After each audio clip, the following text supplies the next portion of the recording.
tipo kong negosyo. Ang tipo kong negosyo. Mahahanap mo rin ang iyong perfect match. Ang negosyong magsisilbing inspirasyon sa iyo at makapagpapaunlad ng iyong kabuhayan. Hindi lang door number 1, number 2 at number 3 ang magbubukas para sa iyo dahil samut-saring business ang matutuklasan sa Ang Tipo Kong Negosyo. Bukas na ba ang tindahan mo? Kasi bumenta ka na sa puso ko. Kung trabaho ko ay isipin ka, malamang. Yayaman ako sa kaka-overtime. Miss, saan pwede magpa-register ng business name? Pwede ba? Sa tabi mo? Dito sa negosyo ko, murang benta ko sa lahat. Dahil sa'yo lang ako magmamahal. Ang tipo kong negosyo.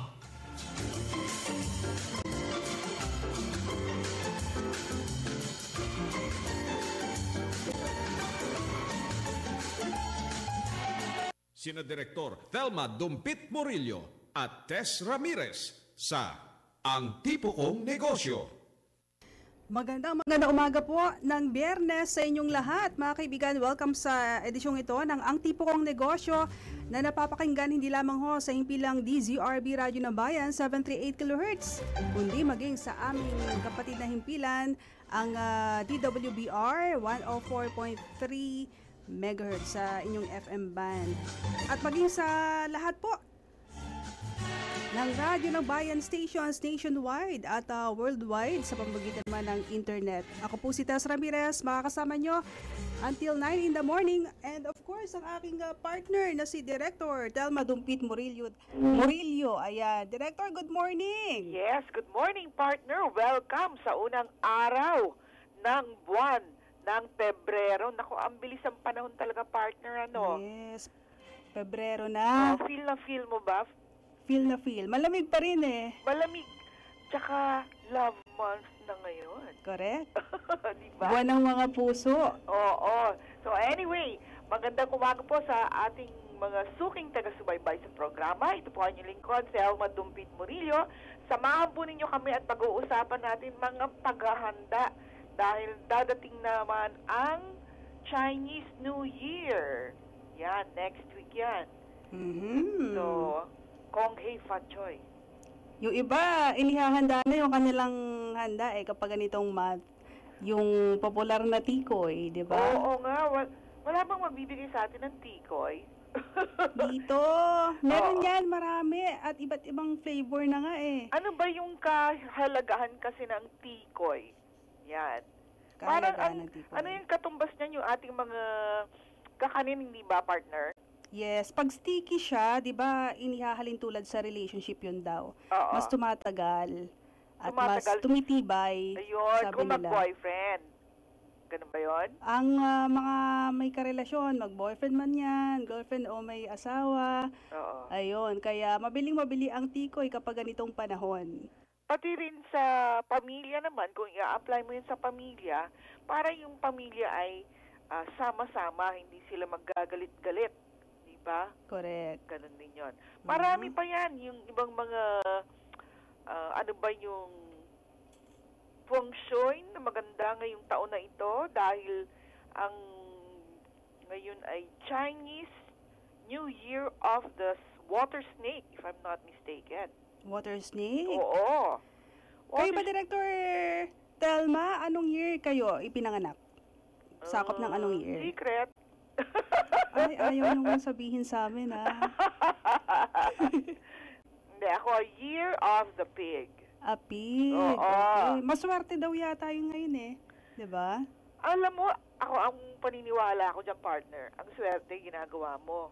Ikaw ang gumagawa ng sarili mong swerte. Kaya ano pang sign ka o ano. Diba? Tama yun. I agree with you. Ako naman ipinanganak under the year of the dragon. Oo, naku, dragon. Yan ang isa sa mga celestial creatures ng Chinese zodiac.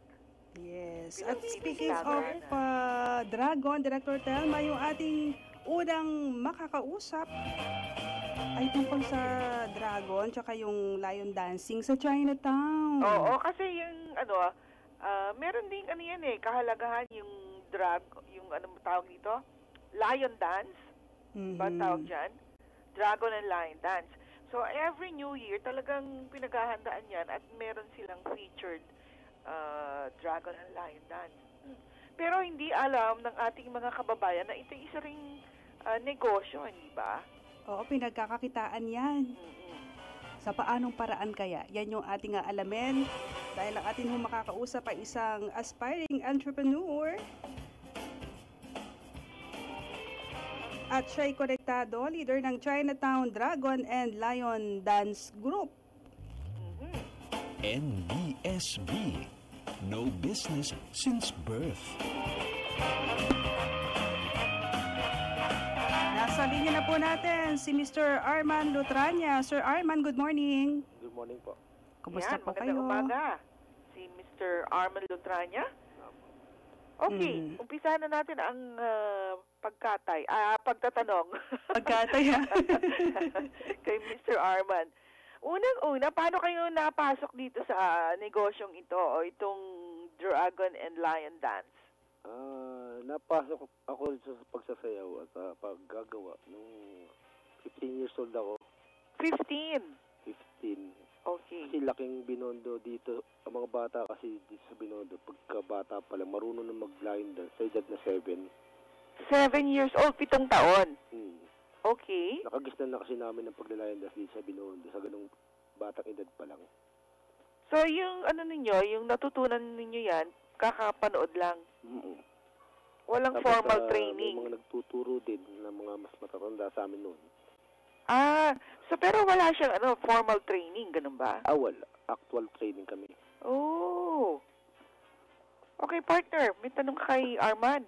Oo, 15 years na siya dito sa larangang ito. Hindi, 15 years old yata siya nag-umpisa. Ganun ba? Okay. Hindi ko kasi masyadong marinig ang kaya. Okay. Sige. 15 years old, nag-umpisa ka, di ba, Arman? Apo. Oo. So, ngayon, ilang taong ka na? O gaano katagal ka nang nagsasayaw? 28 years old na po ako ngayon. Bali, 23 years. 23 years! Wala pala. Okay. At bakit mo naisip na parang gawin ito every year? Ano ba yung nakukuha mo dito sa pagsasayaw? May mga allowances na tinatawag ng bawat performers binibigyan kami ng sahod, pero hindi naman actually sahod kasi allowance for 2 days. Okay. Pakakita na namin dito yan na sumasali at nagsasayaw ng paglalayon and dragon dance. So, ibig sabihin nun, kumikita ka sa paggawa ng costume at hindi sa, tawag dito, sa pagsasayaw. Nung lately naisipan namin gumawa kasi nagpo-produce kami ng sarili naming gamit na hindi namin ma-afford na bumili ng mga imported na gamit na sobrang mahal. So, ang ginawa namin, kumopya kami ng mga frames na imported, tinapalan ng katulad na sa gawa ng ibang bansa, at inayos na pare ng pagkakagawa nila. Pero mas mura materials. Okay. Si Mr. Arman, ano po yung tawag sa inyo? Dragon dancer po ba? Dalawang klase yan, ma'am Dragon and Lion dances. Magkaiba kasi ang Dragon and Lion. Ano pong ginagawa kapag nag-celebrate ng Chinese New Year? Inaarkila po kayo? Ano po yung proseso nun at magkano naman po yung binabayad sa inyo? Ang standard sa amin kasi, sa grupo namin, medyo mababa ang puhunan namin. So, mababa rin ang talent fee ng mga kliyente namin. So, ang isang set kasi, ang isang dragon at 2 lion, 18,000 ang arkila sa amin. Okay. 18,000. Ano yun? Ilang oras yun na magsasayaw kayo? Magpa-perform? Baka maghapon Depende po yun. sa lugar. Kung blessings ng mga tindahan o ng bahay, siguro maximum ng 30 minutes. Kasi iniikutan yung buong lugar. I see. Nakakapagod yun. Oh. Diba? Pero ang tanong ko, partner, ang tanong ko kay Arman, ibig mo sabihin, Arman, kumikita lang kayo pagka yung New Year. Opo. So, the rest of the year, anong ginagawa ninyo? Nagpo-produce kami ng may mga repairs kasi ang ibang grupo Ang mga repairs ng mga gamit nila sa amin bumabagsak. Ah. Tapos naman ng mga paggawa rin ng mga brand new, kami rin ang gumagawa. Yung mga hindi rin maka-afford na makabili ng imported na mga Lion and Dragon. I see. Sa kasalukuyan, ilan ba ngayon ang mga Dragon and Lion dance groups meron tayo? Marami kung hindi natin ma-estimate kung ilan. Pero tansya ko nasa mga 40 na grupo sa buong Pilipinas. 40? 40 to 50. 43. All over. Opo. Oo. Pero kayo, hindi lang sa Binondo sumasayaw. Hindi po. Pagka may provincial, mas mataas na konti ang rate kasi ang transportation ay sinasagot namin. Mr. Arman, pakilakas lang po yung boses nyo, ha? Opo, ayan, para malinaw pong makarating dito. Okay? Opo. Yung partner, tanungin natin, ano ba yung sukat nung Dragon at nung Lion? Oo nga. Diba? Mr. Arman? Ang sukat ng Dragon, ang standard na Dragon is 70 feet ang haba. 70 feet, so ilang tao yun? Standard na Dragon kasi is 10 na tao. Kasama yung bola, yung hinahabol ng Dragon. Oo. Sa Okay. Lion naman, 7 feet ang haba niyan. Mula dun sa batok hanggang dun sa dulo ng buntot. Aha. Dalawang tao na nasasayaw niyan, nasa loob ng Lion. Okay. Sir Arman, meron yung estilo po ba kayong ginagawa? Yung mga steps pinag-aaralan nyo ho ba? Choreography. Oo. Mayroong mga routines na tinaano dyan na ginagalaw eh. May traditional, may mga modern, meron yung umakit ng mga lamesa, Aha. ng mga bangko, yung iba naman may poste na ang sukat ay 4 inches ang diameter. Ayun. Ang balita po namin, kayo yung gumawa ng pinakamahabang dragon dance. Ang galing naman. Gano'ng kahaba po yun? Yung pinakamahabang dragon ng Sun Life Financial is 1,200 feet. Ang performers niya is 120 na performers. Wow. Ang Saan haba yan- nga. Saan yan ginawa? Dito sa amin sa Binondo. Mhm. Para sa anong grupo yan? Para sa anong okasyon? Pinagawa sa amin ng Sun Life yan last 2005, 2007. Para Aha. sa sarili lang company. I see. Pinakamahabang dragon para sa dragon dance yung inyong ginawa. No? Pero nag-apply po ba kayo sa Guinness Book of World Records? Ay, hindi po. Kasi hindi natin may apply dahil ang pinakamahabang dragon sa buong mundo is 5,000 feet. 5,000? So, nasa China po yun. Oo. Wala ba kayong balak na higitan yun? Kung papayag po ang mga yung sponsor namin, maaari po namin magawa yun. Oo. Di ba, merong Hindi mga pa po ibang mga material. grupo din. Di sana kayo mga sama-sama. Ay, hindi po maaari. Hindi pa pwede yun? Hindi po maaari. Okay. So, itong mga members mo, mga dancer talaga sila? Pagka po hindi Chinese New Year, may mga kanya-kanyang trabaho sila. Ah. Pero yung iba naman, out of school yun. Yung iba naman unemployed. Oo. Pagka Chinese New Year, nire-recruit ko sila para naman sila magka-trabaho. Kahit Ba, na dalawang okay araw. Gaano ka-frequent po yung pag-iensayo? Sequences madali lang eh. Kahit na one day lang sa Dragon and Lion, madali na matutunan. Okay. Kahit wala pa hong experience sa ganyang klase ng dance, pwede ha? Kahit ang alam niyang steps ay Gangnam, okay lang. Grabe Expression ng po ng mukha Gangnam. sa Lion ang ginagawa eh. Hindi, yung step madali na yun eh. Pero yung expression ng mukha kailangan maayos. Kailangan yung Lion parang lagi siya nagugulat. Mas maganda kasi tingnan. Oo, inaano pala yung kinoconsider din, ano? Okay, doon sa mga gusto maghanap buhay po ng ganyang klase, pagsasayaw, kapag nagsa-celebrate ng Chinese New Year, especially yung Dragon tsaka Lion Dance, ano po yung inyong maipapayo sa kanila? May papawa ko lang sa mga magbabalak na magtayo ng grupo ng Lion and Dragon Dance Group. Medyo mahal ang mga gamit, so kailangan pagka ginagamit na nila na medyo ingatan. Ayan, okay. At doon naman sa gustong kumontak sa inyo, saan po kayo maaring makontak? Pwede po nyo makontak sa cellphone number ko na 0920-877-8878. 0920 877 877 8878. 8878. Opo. Okay, maraming salamat Mr. Arman Maraming salamat. Lutranya. Good luck sa inyo, ha? Opo. At Thank you sana po. walang kapaguran kapag kayo nagsayaw ngayong buwan ho ng Pebrero sa celebration ng Chinese New Year. Thank you so much po. Opo, thank you po.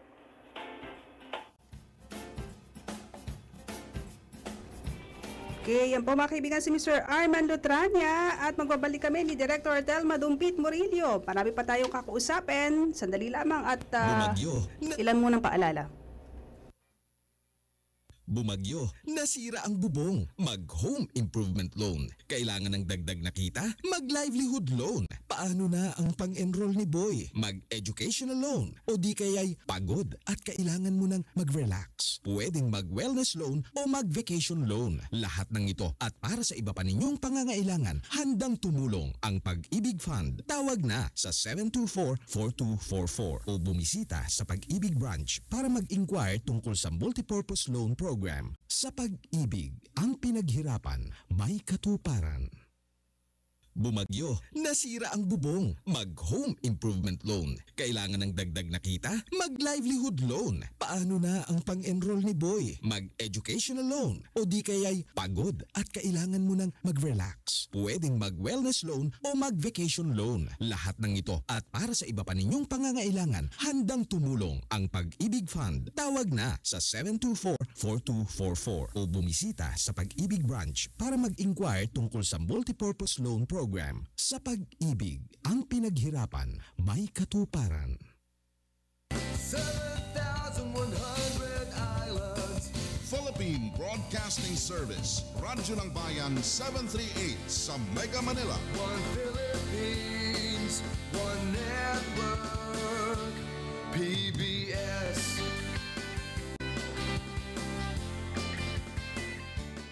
Sina Tess Ramirez at Direktor Telma Dumpit Murillo sa Ang Tipo Kong Negosyo. Sa pagpapatuloy po natin programa, dako na tayo sa susunod na segmento.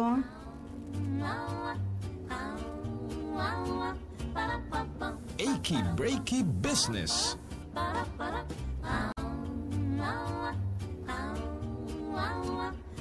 Okay, Director Telma, very interesting po itong ating segment na ito at lalo akong interesado dun sa pangalan ng pinut up na business ang ating susunod na makakausap. Aha, ako naman, interesado ako dun sa kanyang produkto. Kanilang produkto. Favorite ko yan. Pagkain. Oo. Pero Yan. sexy pa rin kayo, hindi halata. Ano no? Hindi halata na mahilig kayo sa food dahil sexy pa rin. I love you. Love you too. Okay, nandiyan na ba sa linya natin? Nasa line na natin. Sige. Si Mr. Jerry Chua, mga kaibigan, siya po ang business owner ng, pakinggan po ninyo Eng Bitin. Yan, ang Eng paboso. Bitin. Eng Bitin. Good morning, Mr. Chua. Welcome to the program. Good morning po, Ma'am Tess at Ma'am Telma. Good morning po. At Jong-hee Hwatsai. Jong-hee Hwatsai. Yes. Alam mo, iba-iba yung pagsalita nila, no? Ito po yan. Dito po sa Pilipinas, no, karamihan po ng mga Chinese dito ay mga Fukien. Okay. Ang to greet the Fukien is ganito.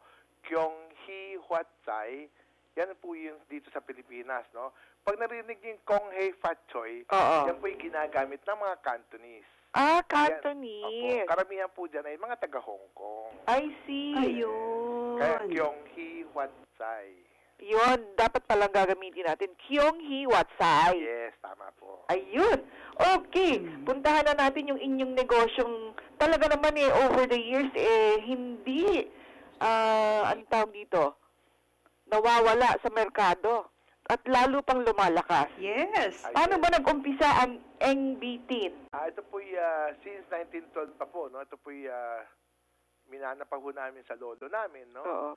Pang ilang generation na ho kayo? Ako po pang tatlong generation, no? Yung anak ko po, ang dalawang anak ko po ay tumutulong na rin, no? Sila na po ika-fourth generation. Wow! Nagkumpisa po yung lolo ko from China, Fukien, China. Ano po siya, farmers. Dahil po sa hirap ng buhay, karamihan po ng mga taga Fukien, China ay pumunta sa Pilipinas. No? Kasi po na mas malapit, no? At ang pagkakaalam po ng mga dating mga Chinese na ang Pilipinas po ay magandang pag-negosyohan at mababait ng mga Pilipino. Kaya karamihan po dito pumunta sa Pilipinas. Pero kayo, Mr. Jerry Chua, dito na kayo pinanganak? Ay, opo, dito na po ako pinanganak. Even tatay ko po, dito na po pinanganak. Ah, talaga? Opo. Taga na pala sila sa Pilipinas. Oh, so talagang Pilipinong-Pilipino na pala kayo. Sa puso't isip, ha? Dugo, Mr. Jerry, Opo. bakit po ito yung ipinangalan nyo sa inyong negosyo, Eng Bitin, ENGBEETIN? Opo. Ang ibig sabihin po ng Eng Bitin ay ganito po. Eng means ever, B means beauty, Tin means precious. Kaya Eng Bitin ibig sabihin ever, beauty, precious. Uy! Yes. Ever Yung Beauty pangalan Precious. niya, yung pangalan. Dapat pala beauty products. Yung mga, pag may mga tin ho kayo nakikita, mga bitin, mga tin, no? Karamihan po nagbebento ng mga matatamis. Ayun. So, hindi pala bitin na BITIN, kasi baka isipin nila bitin sa pagkain ng tikoy o yung mga iba't ibang klase ng food. Tama po. Eng Bitin. Ever Beauty Precious po kayo sa amin. Ayun. Okay. Paano nyo pinaghuhusay yung inyong mga produkto sa tinagal-tagal ho ng panahon sa inyong negosyo? Alam niyo po, noon, mayroong magandang example po kami. Magandang example po. Kasi 29 years ago, nagkaroon po kami ng financial problem. Araw-araw, nagbabawas yung cheque namin, ang dami namin utang, at hindi lang po yan. Pati mga kaibigan namin nawala. Dahil po, natakot silang mautangan, no? Oo. 29 years ago lang ho. Pero nung nailabas po namin ang Hopiang Ube, doon na po nag-umpisa yung pag-unlad ng Eng Bitin, no? Oh, really? Tayo po ang kauna-unahang gumawa ng Hopiang Ube. Hindi lang sa Pilipinas, sa buong mundo po. Kayo pala may gawa. Masarap yun, Director Telma. Oo. Na tikman ko na yun. Talagang Yung ube. masarap. Ay, favorite ko kasi yung yung monggo. Munggo. Oo, tsaka yung baboy. Yes, pero hindi ko pero- na-try yung ube. Subukan ho. Magpapadala ho tayo dyan. Naku! At hindi lang ho, no? Hindi lang ho dahil dyan sa ube. Meron na po tayong tayo rin po ang kauna-unahang gumawa ng Hopiang may tikoy sa gitna. Tikoy sa gitna. Opo. Yung Hopiang parang may tikoy pa. mochi, ganun. Ang tawag po namin dyan ay mochi pia. Ayun! Yes. Yun nga yung sabi ko, parang mochi. Yes, mochi pia. Wow! Yung bang inyong innovation sa inyong mga line, paano nyo ginagawa yon? Meron din ho ba kayong parang sa inyong kitchen lab? Nakakayaman ho sabihin, no? Ang mga produkto na lumalabas po sa Eng Bitin ay kami po, buong pamilya ho namin, ang tatlong anak ko po at ang misis ko po, at mga fire volunteers. Yan po ang mga nagsasampling ng mga produkto namin. Wow, talaga? Wala ho kaming, maliit na kumpanya lang po kami, no? Wala ho kami mga lab na ganyan. Oo. Pero nag-i-innovate po tayo at ang gusto, lalong-lalo na ho, ang gusto namin mangyari ay yung mga produkto po din sa Pilipinas, kagaya ng yung Hopiang Pinya, Hopiang Ube, diba, Hopiang Buko Pandan, puro makikita niyo po yung mga produkto natin, purong Pinoy ang natin. Oo nga, iba-ibang flavors na, talagang lumaki na ng lumaki, no? Yun ang hinahanap-hanap sa ngayon yung mga flavor na yan, yung binanggit po ninyo. Oo. Pero bakit hanggang ngayon, nandiyan pa rin kayo sa Binondo, hindi kayo umaalis dyan? Meron na po kaming konti meron ho kaming maliit na tindahan dito sa Pasay, no? Sa may sa Welcome Plaza, sa Pasay Libertad. Meron na rin po kami sa Makati, sa Walter Mark. Meron na rin po kami sa Ortigas Extension sa may Lucky Gold Plaza. Sa Robinson, meron na rin po kami. Pero maliliit na po, puro mga kiosk lang po kami. Ano yan, yung mga... Pero company-owned ho yan o mga franchise? So far po, lahat po niyan ay company-owned, no? Okay. Naisip nyo rin ho bang na magpa-franchise? Opo. Yan po yung susunod na step ng mga anak ko na magpapagkaroon ho kami ng mga franchising para makatulong lang ho. Hindi lang puro para sa amin, para sa mga gustong mag-franchise para makatulong po. Wow! Ganda naman ang Sino sa tingin ninyo ang inyong direct competitor pagdating dyan sa Hopia? So far naman para sa akin lahat naman mga kaibigan ko yan, ano? Makita nyo na kami ang ginagaya ngayon, no? Oo so, naman. nag-innovate ng mga bagong produkto at sa awa ng Diyos sumusunod sila. Ibig sabihin, nakikita rin nila na gumagana naman. Oo. Mr. Chua, nabanggit nyo kanina na sa pag-start po ng business, malimit tumalbog yung inyong cheque. Opo. So, hindi pala ganun yung iniisip natin mga kababayan. Kapag food industry, laging magkiklik ka agad eh. Pero kayo nag-start pala ng talagang Talagang- mahirap para sa inyo. Alam niyo, kita niyo po, no? Kakasabi ko lang po, no? 70 years na ho yung ingbitin namin, pero nagkaroon pa po kami ng financial problem 29 years ago. Oo. Diba? Ibig sabihin talaga, sa negosyo, dapat hindi tayo po pwedeng maging stagnant. Dapat mahalin natin yung produkto natin, maggawa tayo ng bagong produkto. At pinaka-importante, dapat yung natin, yung customer natin, king. As a king. Kung anong gusto nila, dapat gawin natin. Happy dapat sila. And happy, yes. Yun. At sa pagdating naman sa precious, how are your price points compared to the other At sa brands? amin po ay mas mura ng konti, pero ang produkto natin hindi lang mura, talagang quality. Kasi meron po kaming isang motto. Sabi ko sa kanila, even sa mga anak ko, no, sabi ko na hindi balik konti lang kikitain natin, pero babalik at babalik yung customer. Oo, Mas maganda yan. Diba? Yun Kaya ata talaga ang motto ng mga Chinese eh. Kasi ang gusto nila volume, hindi ba? Yes, volume. Saka ang gusto na talaga natin eh, meron kasabihan nga kami, hindi bali, huwag tayo matakot na maraming kainin niya, matakot tayo pag hindi sila bumalik. Ayun. Diba? Nako, congratulations po, Mr. Chua, ha, dahil napagdaanan nyo lahat ng mga mahirap na yan, pero nalutasan na rin po. At ngayon talagang very successful pong maitutuloy yung business. Ano ang plano ninyo ngayong Year of the Snake? Yes. Para sa akin po, every year is a good year. At yung mga lucky charm na yan, ang pinaka-lucky charm talaga natin ang ating pamilya at ang sarili natin. At pinaka-importante pa rin yung panalangin sa Diyos. No? Kahit anong lucky charm ilagay natin sa bahay o sa katawan natin, pag wala tayong ginagawa, hindi mangyayari ang gusto nyong mangyari. Naku, ang gandang-gandang tip niyan, no? Okay, pasalamatan na natin si Mr. Jerry. Thank you very much. Jerry. Salamat po. Pag may oras po kayo, pumasyal po kayo sa mga branches ng NBT. Pwede po kayo tumawag sa 288-8888. Okay. Ayan, thank you. Happy New Year.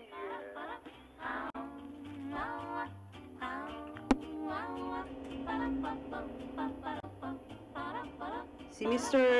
Jerry Chua, ang business owner ng NBT. Ang ganda talaga ng kanyang business name. Ano po? At saka ang ganda ng kanyang mga huling salita, di ba? Yes. Kahit ano pang charm ang ilagay mo sa iyong bahay o sa iyong katawan, kung wala ka namang ginagawa, hindi dadating ang swerte sa'yo. Correct. So, Napansin ko there's sa no kanya. substitute to hard work, di ba? Oo, matyaga talaga, matiisin, Director Telma, no, si Mr. Jerry Chua. Ang kanyang motto siguro, try until you succeed. Alam mo ba, partner, ano ba akala mo dyan sa mga taipan na yan ngayon? Hindi naman yan laging nasa taas, Ang daming pinagdaanan yan ng mga karanasan na bago sila yumaman.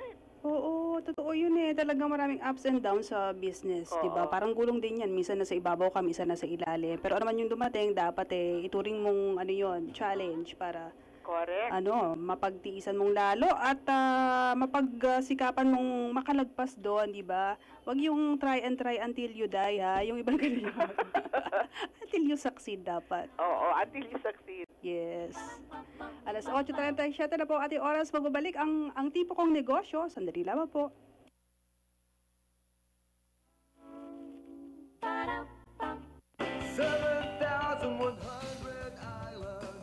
Philippine Broadcasting Service, Radyo ng Bayan 738 sa Mega Manila. One Philippines, one network, PBS.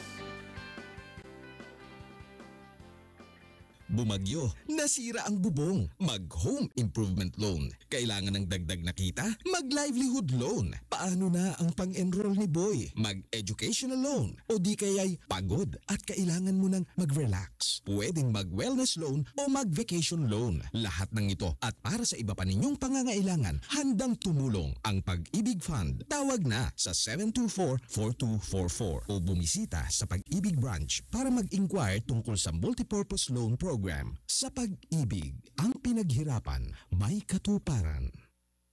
Bumagyo, nasira ang bubong, mag-home improvement loan. Kailangan ng dagdag na kita? Mag-livelihood loan. Paano na ang pang-enroll ni Boy? Mag-educational loan. O di kaya'y pagod at kailangan mo nang mag-relax. Pwedeng mag-wellness loan o mag-vacation loan. Lahat ng ito at para sa iba pa ninyong pangangailangan, handang tumulong ang Pag-ibig Fund. Tawag na sa 724-4244 o bumisita sa Pag-ibig Branch para mag-inquire tungkol sa multipurpose loan program. Sa pag-ibig, ang pinaghirapan, may katuparan. 1,100 islands. Philippine Broadcasting Service, Radyo ng Bayan 738 sa Mega Manila. One Philippines, one network. PBS.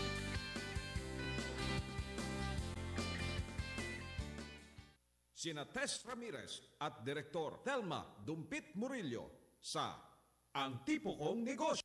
Okay, we're back at Director Thelma. Good morning po ulit. Good morning. At syempre, ang ating episode ngayon ay tungkol sa mga paghahanda ngayong darating na Chinese New Year. Yes, at syempre may malaking kinalaman din dyan yung location Ma'am Thelma, di ba? Kapag tayo ay nagse-celebrate na kung anumang klase ng okasyon, malaking bagay yung nakikita ng tao at yung pinagdarausang venue. Nakakatulong kasi sa turismo natin yun. Hindi, tsaka pag, di ba sabi nila, yung mga marketing gurus, ang sinasabi nila, ano ba yung kasama sa marketing mix? Number one, yung price, di ba? Product, tapos location, location, location. Hindi nawawala yun. So, kasama sa ating pagbebenta ng ating bansa, ang ating mga festivals, ang mga celebrations, at kasama na dyan ang Binondo. Correct. Kaya sa ating segmentong ito, Bet ko yan. ang bet ko yan, bakit bet nating lahat ang Binondo, di ba, kapag nagsa-celebrate ng Chinese New Year. Nasa line na natin, Director Thelma, ang ating next guest, si Mr. Ivan Mandi, isang travel guide at entrepreneur din. Okay. Welcome to the program, Mr. Ivan. Hello, magandang umaga sa inyo. Yes, magandang umaga rin. At syempre, pag-uusapan natin ngayon ang Binondo dahil nakasentro ngayon ng mga atensyon ng ating mga kababayan sa darating na Chinese New Year. Ano ba ang Binondo ang seat, no? Kumbaga Chinatown na tinatawag. Siya ang Chinatown sa Maynila. Ano dyan, nag-umpisa ang Chinatown dyan sa Binondo? Ang Binondo kasi isa yan sa pinaka-makasaysayang distrito sa Maynila, no? At ang kasaysayan yan, mahigit 400 taon na, no? So simula pa nung panahon ng Kastila, meron ng Chinatown dyan sa Maynila. Oh! And then, do you also live there? I mean... dito sa Binondo ako lumaki, okay. Pero hindi na ako nakatira ngayon dyan.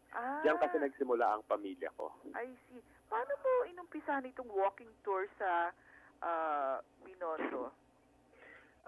Okay, ang tawag sa ano namin, sa outfit namin ay Old Manila Walks. Old Manila Walks? Kasi ang ginagawa namin ay gumagawa kami ng mga walking tour na may kaugnayan sa kasaysayan at kultura ng Maynila. At isa sa mga pinupuntahan namin ay ang distrito ng Binondo o ang Chinatown. Kasi ang Chinatown, gaya ng nabanggit ko kanina, isa yan sa pinaka-makasaysayang distrito sa Maynila, no? So, nararapat lang na malaman ng mga tao at saka matutunan nila, no, yung yaman ng kasaysayan ng Chinatown. Talagang mapagmahal pala kayo sa bayan, ano? Kahit yung mga lugar dito sa atin, pinopromote nyo po sa pamamagitan ng inyong negosyo. Would you consider this, Ivan, as a form of heritage tourism? Oo, isa siyang magandang halimbawa ng heritage tourism. Oo. Kasi unang-una, ang subject na pinag-uusapan namin at kasama, no, ay yung tinatawag na pamana o heritage, no? Yes. So, hindi lang yan kasaysayan, pag sinabi mo kasing pamana, hindi lang yan kasaysayan. Pwedeng pwedeng gusali na luma, pwedeng pagkain, pwedeng kwento ng mga matatanda, no? Yung mga bagay na karamihan sa atin ngayon siguro medyo dahil nga sa bago ng bilis ng panahon, hindi na natin naaalala. Oo. Di ba mayroon tayong kasabihan na ang hindi marunong lumingon sa kanyang pinanggalingan ay hindi makakarating sa kanyang pupuntahan. Sa paroroon na. Tama yun. Lalo na sa Maynila, no? At napakalaki na kasi ng Maynila ngayon. So, yung mga lugar na kung saan nagmula yung lunsod, no? Yung mga lugar ng mga ninuno natin, masakit sabihin, no? Pero yung iba dyan ay medyo napabayaan na. So, para sa amin, isang paraan ito para magising tayo doon sa pinanggalingan natin, no? Bilang isang lunsod. Right. Alam mo, partner, interesado din ako dito sa mga heritage, yung preservation of mga cultural places, buildings. In fact, sumali ako sa Heritage Conservation Society. Talaga? Oo. Recently lang. And I know that Ivan is one of the members there or founding. Hindi naman founding, pero isa sa mga member. At medyo matagal-tagal na rin akong member dyan. Nung nag-aaral pa lang ako sa college, member na tayo dyan. Talaga? Pero, ang malungkot, parang hindi masyadong nabibigyan ng pondo, ano? Hindi. Palagi ko kasi iba yung prioridad. Pero in fairness naman, no, kasi medyo napansin ko sa mga nakaraang taon, medyo lumaki na rin ng mga pondo sa larangan ng kultura at sining. Ang gusto ko kasing makita ay magkaroon ng isang inisyatibo mula sa pamahalaang lungsod ng Maynila, no? Na ayusin yung mga lugar na ito. Hindi lang ang Chinatown, no? Pati ang Quiapo, pati ang Ermita, para mabuhay siya at maging masigla ulit gaya nung araw. Sana nga. So, para sa amin, itong mga tours na ginagawa namin, isa siyang edukasyon, no? Parang pampagising sa mga tao na, oy, mayaman pala ang kasaysayan ng Maynila at marami siyang dapat ayusin, marami siyang dapat maipasa sa susunod na henerasyon. Tama yon. At kayo, Mr. Ivan, bilang isang travel guide, ano yung hindi nyo malilimutang karanasan habang nasa isang tour kayo? Sa amin, dito sa Old Manila Walk, marami na simula nung 2005 ay sinimulan namin itong tour outfit namin. Siguro, isa sa mga, marami ka na nakilalang mga tao, no? Mga kung sino-sinong sumasama, artista. Talaga? Tapos, ang isa sa ang masaya sa amin ay pag yung mga tipong sumasali na talagang kitang-kita mo, talagang na-appreciate nila yung kasaysayan ng Maynila, no? Okay. Yun ang medyo nakakapagtaba ng puso. Partner, gusto ko itanong kay Ivan. Kasi ang ating mga statistics, sinasabi na dumami ang mga bisita sa Pilipinas, ano? So, mapapatunayan ba ito ni Ivan sa kanyang mga host na walking tours? Hindi ko alam kung may direktang kinalaman dyan, pero nagsimula kasi kami 2005 sa Old Manila Walk. So, palagay ko hindi naman kami tatagal ng 8 taon kung wala namang sumasama sa mga tour namin. So, palagay ko siguro na nakakaano din kami, naaambunan din kami kung baga. Pero ang nakakatawa kasi dyan, Miss Telma, karamihan ng mga sumasama sa tour namin, masasabi ko mga 80%, no, ay mga local. Oh, really? Hindi dayuhan. So, masaya din kami doon kasi, siyempre, ang unang target namin talaga ay local. Parang sa atin ito no? So, local tourist. Local tourist, Maganda yun. At least nalaman natin na maraming Pilipino rin pala ang interesado dun sa ating sariling bayan. Kasi yung iba, abroad, tapos hindi rin pala nila napupuntahan pa yung mga dapat pang puntahan dito sa ating sariling bansa, di ba? Tama. Kung hindi man napuntahan, parang nawala na sa isipan nila. So parang binabalik lang namin yung kahalagahan, no, ng mga lugar na to, Intramuros, Chinatown, ganyan. Meron kaming tour sa Malacanang. Pati sa cemetery, meron nga kaming tour. Talaga? Meron kaming tour sa Chinese cemetery. isa sa pinakamakasayang sementeryo sa Maynila, no? Naku, dapat makasali tayo partner dyan kasi marami rin tayo hindi napupuntahan ng lugar. Magkano ba yung charge mo? Depende kasi sa tour, pero ang mga tours natin, nagsisimula siya mula 750 pataas. 750 per person. At iba-iba kasi ang kasama dyan. Halimbawa, kapag sa Intramuros, meron siyang mga museum na kasama. Merong mga, sa Chinatown, merong pagkain. No? So, iba-iba yung kasama. At meron kaming bagong tour ngayon na ginawa. So, lumalabas na kami ng Maynila. Unti-unti, meron kaming na tour sa Corregidor Island. No? So, ang tema naman nun ay ang ikalawang digmaang pandaigdig o yung World War II. Yung mga tours nyo ba, Ivan, kinakailangan nyo rin ng research yan, di ba? Oo. Kasi ang tawag sa mga tours namin ay thematic tours. No? Ang ibig sabihin nun, bawat tour ay may tema.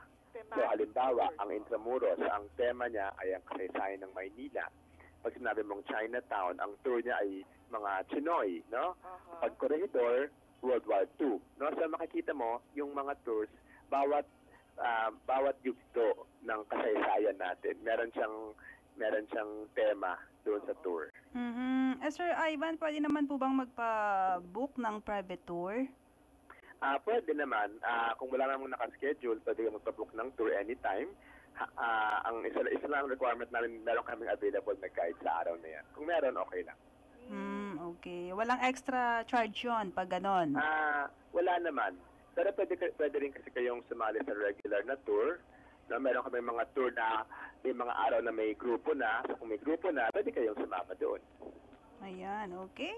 Your Old Manila Walks, kasama rin ba dyan si Carlos Celdran or is that a different... Hindi kami magkasama ni Carlos, magkakilala kami. Pero ang ginagawa namin, ang kaso sa kanya, iba yung paraan ng ang pag-tour niya. Kasi sa kanya medyo, iba kasi ang background namin. Siya ay medyo teatro, kaya may kasamang sayaw, alam mo na. Kami, ang background ko kasi ay museum. No? So iba ang trato ng museum sa teatro. Ang focus namin ay edukasyon. I see. So, iba-iba. Pero, what do you call this? Parang kayo lang ang kilala pagdating sa walking tours, ano? This is something new. Okay. Ganun ba yan? Diba? Parang kayo lang yung... Baka hindi, kasi siguro kami ang isa sa pinakaunang gumawa ng konseptong yan. Bago. Kasi pag sinabi mong tour kasi, no, dati, pag sinabi mong tour, ano yan sasakay ka lang ng bus. Sasakay ka lang sa kalesa, ganyan. Tapos tuturo sa'yo yung simbahan, tapos papagitin yung petsa kung kailan siya tinayo. Pero sa amin kasi, mas malalim, no? Correct. Kasi ang pinapahalaga namin, yung kaalaman ng kasaysayan, yung kahalagahan niya, hindi lang panay petsa, hindi lang panay yung mga basic na facts, no? Opo, hindi boring, in short. Hindi naman siya boring, oo. Gusto namin umaalis kasi yung mga sumasama sa amin na meron silang naintindihan at meron silang naipulot, no, na pwedeng... Meron silang take away. May take away sila na makatulong sa kanila sa pag-intindi kung bakit tayo ganito ngayon. Ang politika natin, ang sistema, bakit ganito ang Pilipinas? Bakit nga ba ganito ang pamahalaan natin, no? Bakit tayo kumakain ng ganito? Saan ang galing ang ganito? Sabihin mo nga, Ivan, bakit ganito ang Pilipinas ngayon? Iyon. So, yun ang layunin namin, no? At ako din ay bilang isang Manileño, no? So, kumbaga ba yung... Maganda rin siguro yung walking tour ng mga famous families, yung mga bahay nila, gano'n. Oo. Ang problema mo kasi sa ganyan, yung mga bahay nila, karamihan sa mga bahay, yung mismong pamilya, hindi nila napapanatili. No? So, meron kami mga tour na medyo tinigil namin, gawa nga ng medyo mahirap kasing gawa ng tour, yung lugar mismo, kasi kailangan ayusin. So, meron kami mga ganun na tour. Okay. Well, good luck to you and sana marami pa kayong maturuan. Salamat, no? At so, para sa mga gusto makipag-ugnayan, saan sila maaring tumawag sa'yo? Pwede silang pumunta ng website natin, no? www.oldmanilawalks.com. Ayan, okay. Maraming salamat po, Sir Ivan. Maraming salamat din. Good morning. Ayan po, si Mr. Ivan Mandi, ang in charge dun sa mga cultural walking tours sa Binondo. Samahan dyan, partner, yung Big Binondo Food Walk. Oo. Ay, masarap yun. Ano, hindi ka gugutumin kapag kahit lakad ka ng lakad. Oo naman. Dahil may kinakain ka. Kasama yata dun yung NBT sa tour na yon. Ayun. Pero dapat pag-ingat din at yung bulsa natin laging kakapain kapag tayo nagtutour. Ano ka ba, partner, nung meron pa yung merong ang tawag doon, yung walk dun sa may ilog. Aha. Nakakain ka ba doon? Walk sa ilog? Meron sila doon parang isang long stretch na mga, parang sa Hong Kong na nagluluto ng mga pagkain along the river. Na-try ko na yon nung minsan nag-out of town kami. Tawag na doon? Sa river, Oo, may pagkakatawag. Doon may mga river resto kasi doon sa ibang parte ng Pilipinas. Yun ang na-try ko na. Okay. Masarap Anyway, kumain yun. Sabi nga nila, huwag maging dayuhan sa sariling bayan. Correct. Yan po ang segmentong Bed Ko Yan. At sa aming pagbabalik ay tutungo naman tayo sa segment na Drive My Caravan. In just a while. Nasira ang bubong. Mag-home improvement loan. Kailangan ng dagdag na kita? Mag-livelihood loan. Paano na ang pang-enroll ni Boy? Mag-educational loan. O di kaya'y pagod at kailangan mo nang mag-relax. Pwedeng mag-wellness loan o mag-vacation loan. Lahat ng ito at para sa iba pa ninyong pangangailangan, handang tumulong ang Pag-ibig Fund. Tawag na sa 724-4244 o bumisita sa Pag-ibig Branch para mag-inquire tungkol sa multipurpose loan program. Sa pag-ibig, ang pinaghirapan may katuparan. Bumagyo, nasira ang bubong. Mag-home improvement loan. Kailangan ng dagdag na kita? Mag-livelihood loan. Paano na ang pang-enroll ni Boy? Mag-educational loan. O di kaya'y pagod at kailangan mo nang mag-relax. Pwedeng mag-wellness loan o mag-vacation loan. Lahat ng ito at para sa iba pa ninyong pangangailangan, handang tumulong ang Pag-ibig Fund. Tawag na sa 724-4244 o bumisita sa Pag-ibig Branch para mag-inquire tungkol sa multipurpose loan program. Sa pag-ibig, ang pinaghirapan may katuparan. 7,100 islands. Philippine Broadcasting Service, Radyo ng Bayan 738 sa Mega Manila. One Philippines, one network. PBS.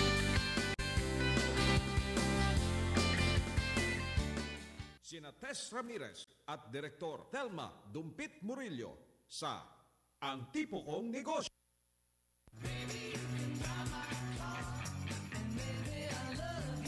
4 minutes bago mag 9 o'clock at Director Telma. Yes, at sa segment natin ito, nais lamang natin ipaabot sa ating mga tagapakinig ang iba't ibang schedule o calendar of events para dun sa mga interesadong mag-attend ng mga trade fairs, exhibits, or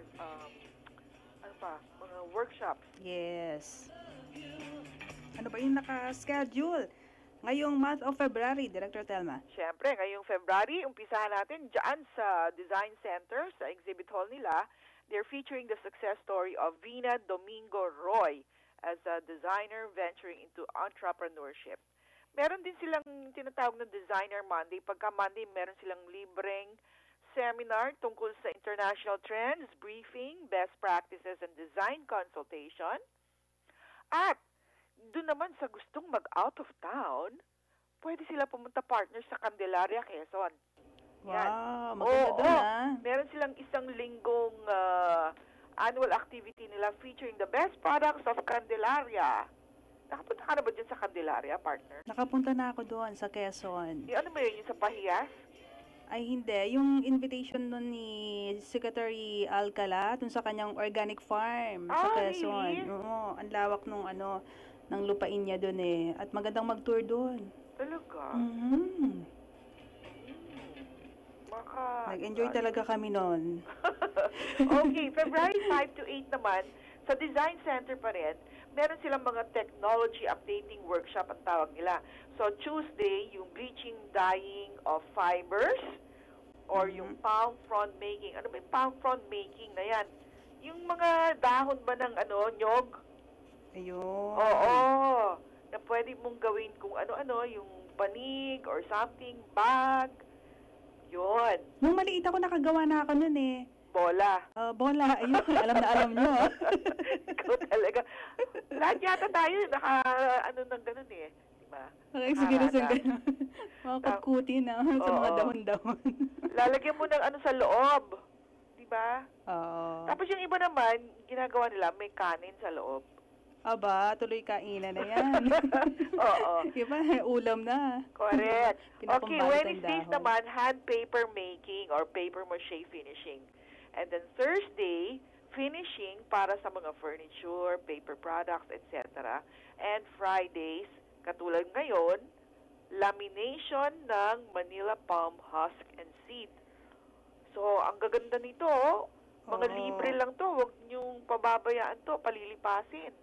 Correct. At ang datang yan ay magaganap ngayong month of February para sa ating Drive My Caravan. Okay, maraming salamat po sa inyong ginawang pagsubaybay dito sa Ang Tipo Kong Negosyo, episode na February 1, 2013. Kung Hey Fat Chinoy, Director Telma. Yes! Hanggang sa susunod po na linggo, ito po ang inyong lingkod, Telma Dumpit Murillo. Sana marami kayong natutunan.